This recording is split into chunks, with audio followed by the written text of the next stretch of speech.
Hi everyone, welcome back to our video course. In this video, I'm going to start off our week 3 topics. And the first of it is interfaces. So we'll talk about what interfaces are in Go and what they are in general. From there, we'll move on to talk about packages and error handling and Go routines, channels, and then the sync package. Okay. So yeah, we'll also um, move on to the week 4 topics. Yeah, but you have to these topics will come in multiple videos. All right, so this is just the first of them all. Okay, so let's get started. All right, interfaces. Oops, not yeah. So interfaces are named collections of method signatures, or an interface is a set of method signatures. Okay, so focus on the term set here and collections. Okay, so it's just as it sounds, a collection of method signatures. Okay, so not methods, just their signatures. Okay, yeah, in if you have experience with other programming languages like Java or PHP, you would have dealt with interfaces at some point. I think TypeScript too comes with interfaces. Okay, so I think to me the best way to explain what interfaces are is that they are contracts. Okay, so contracts in the sense that a defined rule that that someone, okay, let's say two parties agree on something, and then they agree that you will have to fulfill this set of rules so that you will get access to this and that. Maybe your job, your current job, you sign a contract with a company, which simply means that you give them 8 hours of your every day, and in exchange with a sum of money at the end of the month. So it's something like that when you talk about interfaces. So interfaces are a set of method signatures that any type, yes, any type, or let me say structs type, generally just types, any type can fulfill any of these contracts, and once they fulfill those contracts, they can now be represented as that interface itself. Okay, so I know that this may not make sense, but let's look at some examples. Hopefully that would make it a bit more clearer. Okay, so before I move on to that, they are also known as abstract types. Okay, so along this course we've dealt with primitive types when we talked about integers, strings, floating points, numbers, and booleans. Before we started talking about structs, how to define a new type or a custom type using the type keyword, and yeah, all those things. So interface in itself is a type, but it is not a concrete type. So what this means is that when we defined our structs, we were able to assign methods, and these methods had the implementations whereby if you create a person struct and you attach a method of get name, this method is expected to return something, and you can call this method. Yeah, well, it's not like that in interfaces. Interfaces are just abstract. They just hold method signatures. That's all. They don't have any implementations. That's why they are usually referred to as abstract. Okay, so there is a concept in OOP called polymorphism. So interfaces are sort of brings us closer to the concept of polymorphism, which means that you can have the ability for a single type or an object to behave like more than one thing. Right, interfaces are like that. So an interface can be almost anything that you want it to be, basically anything. Right, so as this goes on, we'll see so many more examples that will make all these things very clear to you. Okay, so they are abstract data types. They do not hold any concrete data, like I said, and implementation details. So They don't hold all those things. They just have method signatures. Okay, so this means that they can take the form of anything they want. You want them to. Yeah, focus on the you. So it's up to you, the programmer, to define what these contracts are, who is qualified to who is qualified to actually be deemed fit to have fulfilled this contract, what it means whenever you fulfill a contract. All right. So for example, if you do not give your company the 8 hours as you have agreed, they reserve the right to not pay you. Yeah, so it's like that too. If you do not fulfill an interface contract, the type, any type that does not fully fulfill the interface contract, will not be able to access the features, or maybe some certain will not be able to be used in certain areas in your programs. All right, so let's dive into some examples. Okay, all right. So looking on line 5, we can see a basic example of an interface, right? So like just like our structs, we use the type keyword to define an interface. So here we have a social media interface, all right, and this interface has 2 method signatures. Okay, so this is what a method signature is. There is no implementation, as you can see, it's just a signature. Okay, so this social media interface has a feed and a posts method signature. All right, so yeah, so let's use an example so that all right, so I've already written some of this code here so that I don't have to waste time typing all these things out, but don't worry, I'm going to walk through every single one of it so that you won't be confused. And I'll also update the GitHub repo where our lessons live, so that you can look it up and ask me any questions if you don't understand something.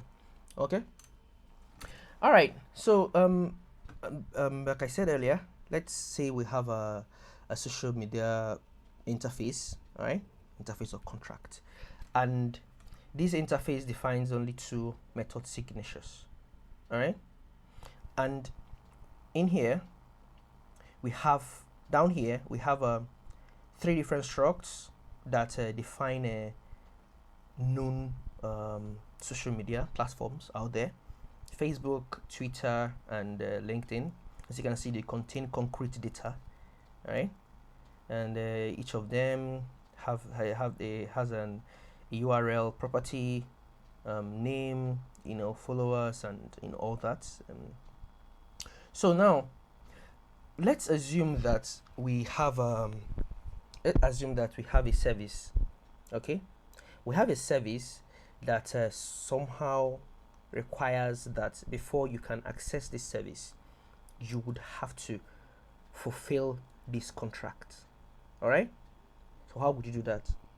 Now, so when I say fulfilling a contract, this simply means that you are implementing the method signatures in that interface in question.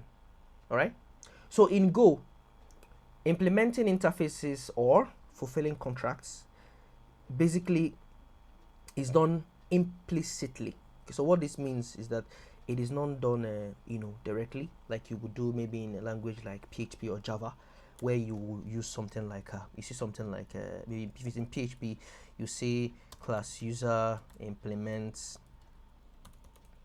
let's say interface A, and yeah, interface A, interface B, and all that. So this is it. So this implements keyword is what tells the language that you're implementing these 2 contracts. So it's now up to the language to ensure that you adhere to what the contract says. All right, so what our contract says now is that you must have a feed function or a feed method and a theme method. So once you implement these 2 methods in your type, then you have successfully fulfilled this interface contract, this interface. Okay, so yeah, it's as simple as it sounds. Implement these 2 methods and you're good to go. Okay, you have to note that it's not like it must not be two methods.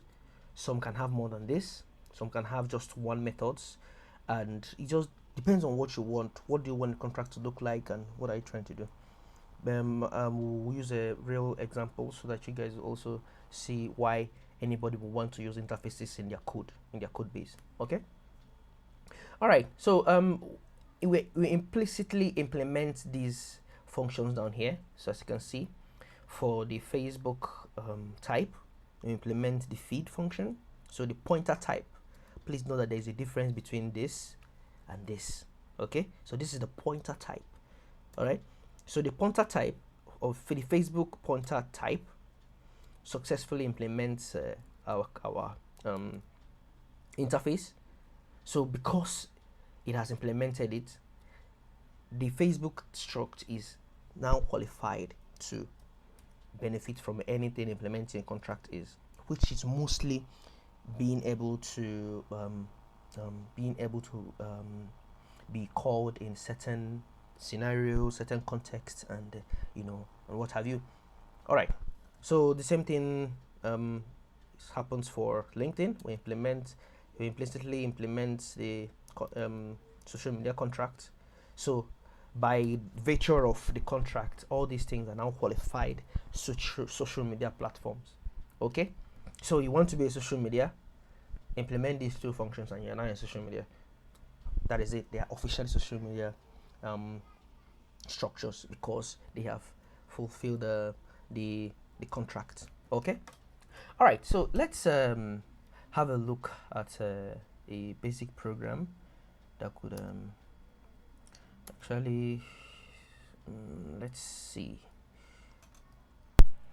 All right, so I created a main.go file. So as you already know, you cannot execute a program without a main package in Go. So let us quickly make use of this. So I'm just going to quickly move most of this code here. All right. Okay. Okay. So let me delete this. Just put it between this place and this place. All right. So let's say that we have a program that prints all of the theme. Maybe just wants to print the feed and theme of let's say we'll build a mobile application that has the ability to fetch your feeds from different social media platform and just prints it to the screen. Okay, so and that program goes on and defines a contract and announces if you want your feed to be printed on our platform, you have to implement this interface before you can do that. All right, so let's just quickly do that. So to do it, I'm going to quickly create a function. So let's say font, let's just say scroll. Let's call it scroll, visual scrolling. So let's just say scroll feeds. All right, and this scroll feeds takes a social media type. Okay, so yeah, and doesn't really try anything. It just prints everything to the screen. All right, so yeah, so what happens when it receives this? So it receives this. Okay, let's assume that it actually takes more than one, so as many social media platforms as possible. That's what this is designed to take. All right, so to implement that, we can use what we call variadic functions. So variadic functions are functions that accept multiple parameters at the same time. Yeah, so to do that in Go, you can simply do this dot and yeah, our variadic functions. So I'm not sure I've covered it before here, so let's quickly have a look at go by examples. Just a quick look at variadic functions here. Yeah, it should be here. So yeah, variadic functions um, any number of arguments. Any number of arguments, that is the keyword. So as you can see here, define this is a function signature, and it accepts a periodic and it accepts any number of arguments. Okay, so whenever you use this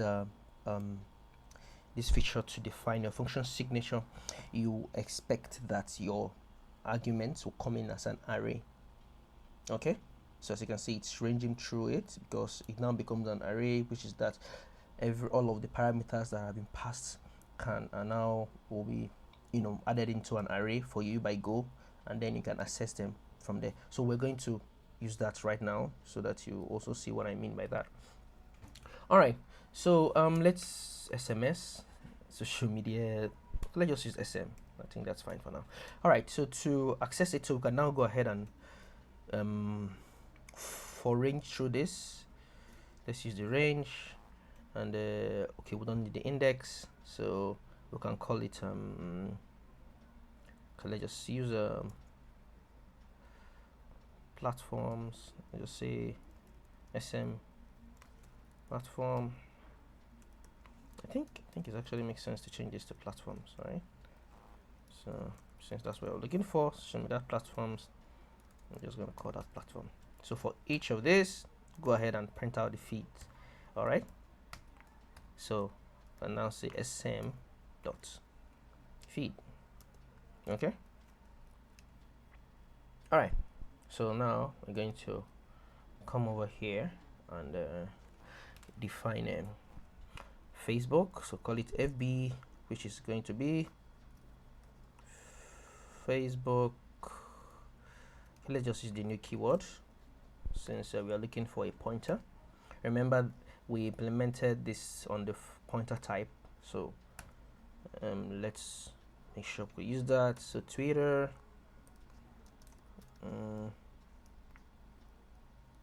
okay, so I had to pause to quickly get those things to save time of typing. So I'm going to pass in those functions: FB, Twitter, and LinkedIn.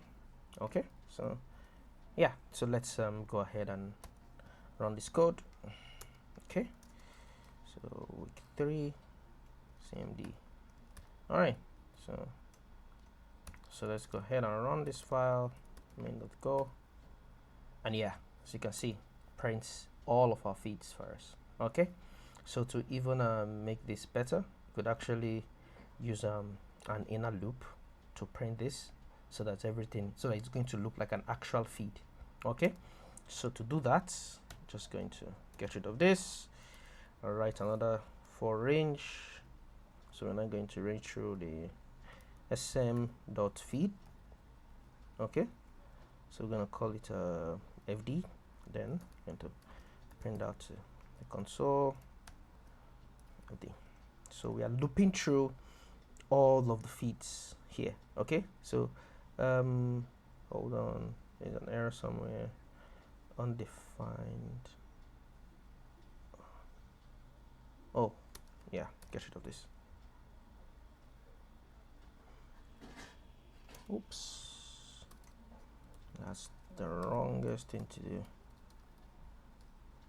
Okay, let's quickly fix that. I'll call this fd. Okay, so add this back. Yeah, so let's run this again, and as you can see, Facebook feeds, and there we go. All right, so let me just take a step back, all right, and go through some of these implementations. All right, so for the sake of clarity, the feed function simply returns an array of our feeds. Okay, so as you can see, it's running an array here, as in the function signature.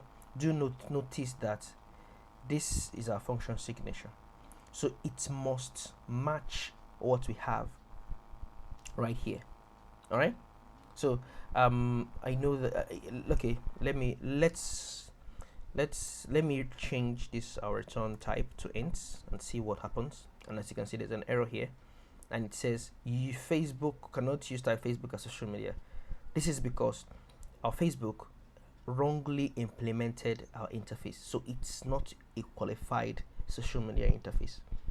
All right, so as you can see, the flexibility of using interfaces, we just need to define this, and if we can assume that if this scroll feed function is maybe in a different package and somewhere else, and everything is not even stored in one file, we can easily, even blindly, implement these interfaces, and it can just be used across board. Very, very flexible and convenient for much more complex stuff. Okay, so yeah, back to our little program. So it just loops through all of the feeds. As you can see, starts with the Facebook feed, which is the first one passed here, and then printed at the Twitter feed, and and then that's that. So we can actually separate it with something like this. I can just go ahead and say dot print ln. So we just print something to show the separation. Right. So I run this code now. As you can see, separated nicely. All right. So these are your Facebook feeds and the Twitter feeds, everything being printed. And as you can see, there are just so many things that we didn't need to know. We didn't care about the implementation. Facebook, Twitter, and the LinkedIn types, they don't know about the implementation here.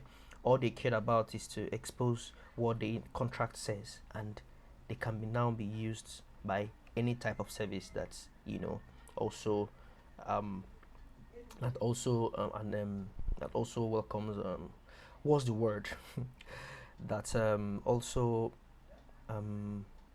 yeah, I think it also expects this social media contract. Okay, all right, so I think that's that here. And yeah, we'll also have a look at the empty interface. So the empty interface is basically an interface that's not really named. Okay, so as we can see here as you can see here, you can see that we define a variable I, and it's just of type interface. Okay, so remember what I said here up here. I said that interfaces are named collections of method signatures. Okay, so this part of named collection of method signatures, you might liken it to what what OOP languages do. All right, but this part of an empty interface is what you probably wouldn't see in those OOP languages. So the empty interface is, it can hold values of it. It can be used to represent any type of any value from anywhere. All right, it doesn't care what you are asking for. It just any, right? If you do TypeScript, when you see things like any, it means any data type at all. So that's what this guy is. So as you can see, what's happening here, this was defined as an interface type, but we successfully assigned it to an integer type, and this code compiles and works. All right, and the same variable can still be assigned to a hello variable. Okay, so let's demonstrate this in our main function. Okay, so I'm just going to comment this out. All right, so let's go ahead and define a variable I of int value. Okay, and then go ahead and assign I to, let's say, 42.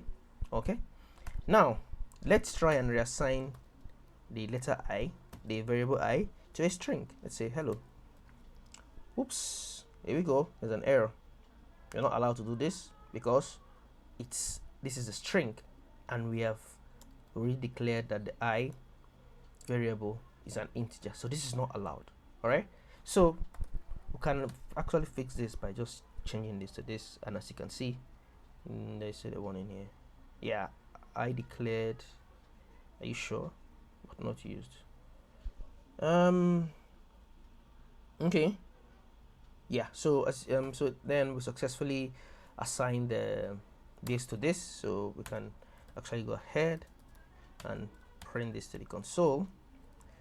So, and everything compiles, no problem. Everything looks right, and everybody goes home happy and joyous. So this is what the empty interface usually does. So it's usually used in places where you are not sure of the data type you want to receive in your programs, and Yeah, or maybe in your function you can easily plug this in, but there are actually brilliant ways that the standard library was able to use it. So actually let me copy this describe function here so that we can see these types. Okay, so instead of printing this, I'm just going to call the describe.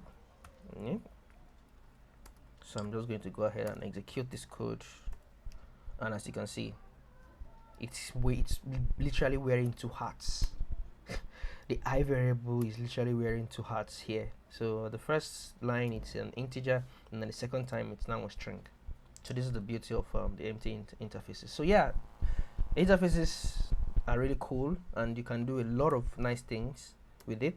All right, but you have to be careful not to overuse it, because misusing it can cause more confusions, and it could defeat the purpose of having to use a typed language. Okay, all right. So okay, let me I also want to show you guys how this is being used in the Go Standard library, and we'll just end the video after that and move on to the next topic. All right, so let me copy this in here. Okay, so this is oops, this is the wrong place. All right, yeah. So this is exactly, so this line here is exactly how the standard library defines these functions. All right, so you can probably recognize the printf function. Okay, so okay, I think I should just show you exactly what it looks like in the standard library instead of copying this code out here. So let's go to the fmt package in the standard library and have a look. All right, so if you're wondering the way I did this, I'm on Linux, so I was able to hold my alt key and then click on the function, and it will take me to the file where it's defined. So as you can see, it's in my user in my go path. So that is where all the packages that you download is being saved. So the fmt package is also located in your go src path, and doing that will take you straight to it. Okay, so this is actually very useful. I do this a lot because I use it to learn.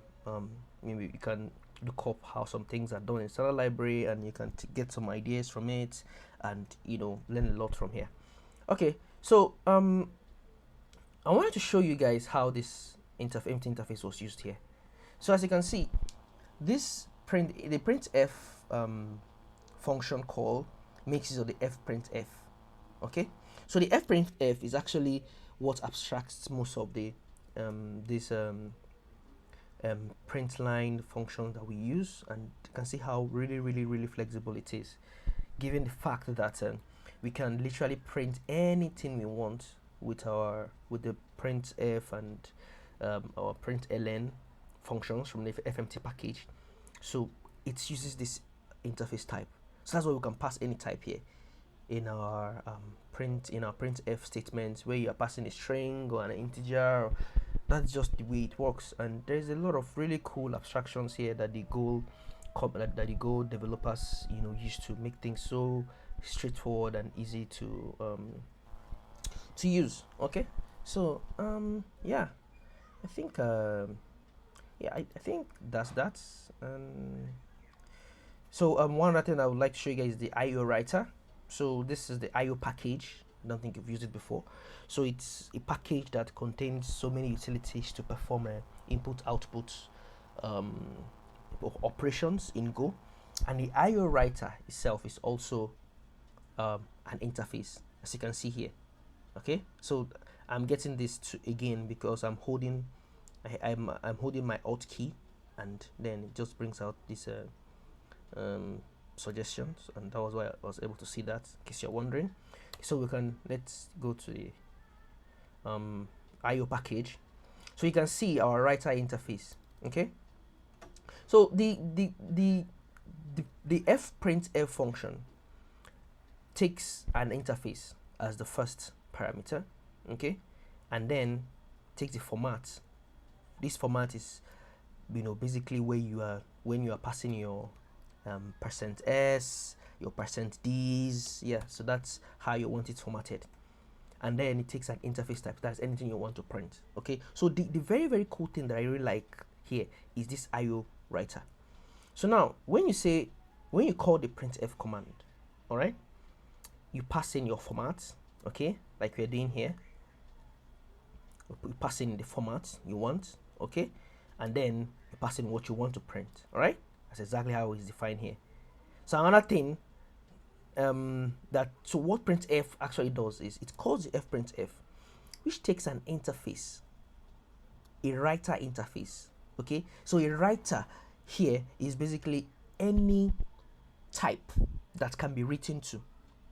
Any type that can be written to. So this can be your console, this can be a file. Okay, so I'm mentioning things that could be written to. So you can write text to your console. So when you print your console, you're literally writing to the console. Okay, you can write to a file, so you can create a file and write data to the file. So any type that implements the IO writer can be passed to this function, and it will just work, whether it's a file or a console or a web server or a HTTP requests. All of those things, they have writers, and you can literally pass the writers there and everything can still work, no more no less. So what does it mean to be a qualified IO writer? All right, so that's where this guy now comes to place. Once you implement this interface, and this interface is just one method signature, which is the write function. So once you implement the write method, you can be used within this function. See how easy that is? Now this every app doesn't care what you came from, whether you are large or small, whatever it is. Just implement the IO writer and you're good to go. So that's why interfaces are also referred to as abstractions. So they sort of abstract a lot of details away from you, all right, and from maybe your package consumers and your teammates. Sort of, it makes things really, really easy to understand and and manage and maintain. So you can imagine how hectic this could have been if we had to have some concrete way of passing in your console type or passing in your file type so that these things can be printed. All right, you don't have to just implement this write interface and everything works. Okay, so that's the power of interfaces, and I think that's about it for interfaces. And okay, so in the next video we're going to talk about packages, and from there we'll move on to error handling. See you then.